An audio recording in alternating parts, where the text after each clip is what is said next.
Hello, welcome back to the channel. Today we dive into a curious and controversial situation. There is growing suspicion that an organization claiming to champion human rights in South Africa might really be acting as a front for an African nation's embassy. Please stick around until the end to hear all the sources behind this story and try to verify everything for yourself. Also, if you haven't yet, please subscribe so you can stay up to date with investigations like this.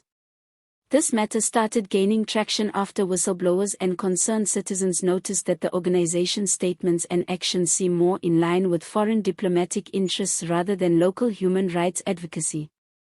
The group often takes positions that favor certain nations abroad, and some observers say their board members include people linked to foreign embassies.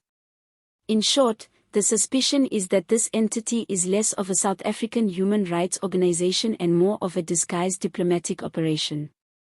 Critics argue that this dual role could undermine genuine human rights efforts.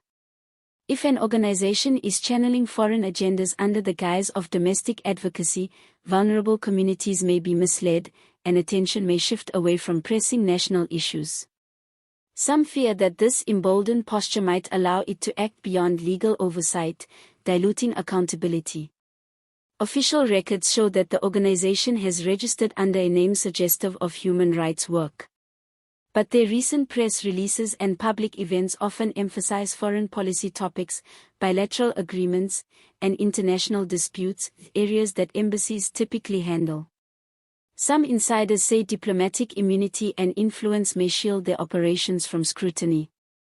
Affected communities and civil society groups are calling for a full investigation.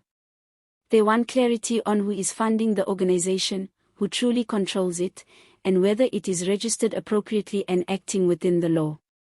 Transparency is the major demand right now: clear accounting, clear leadership, and clear purpose. Social media has also lit up with conversations.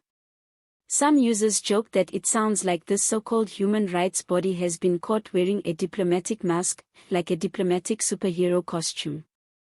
Because in South Africa, we love drama, right? Few memes are already doing rounds, calling it the embassy that forgot its passport. But humor aside, the stakes are real. If national human rights organizations are being used as fronts, it erodes trust, shifts focus, and hampers justice for those who rely on accountability to protect their lives.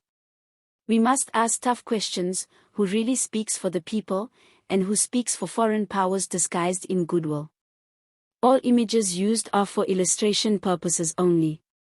Sources: NGO registration records, civil society reports, investigative journalism outlets, local media, and diplomatic watch groups.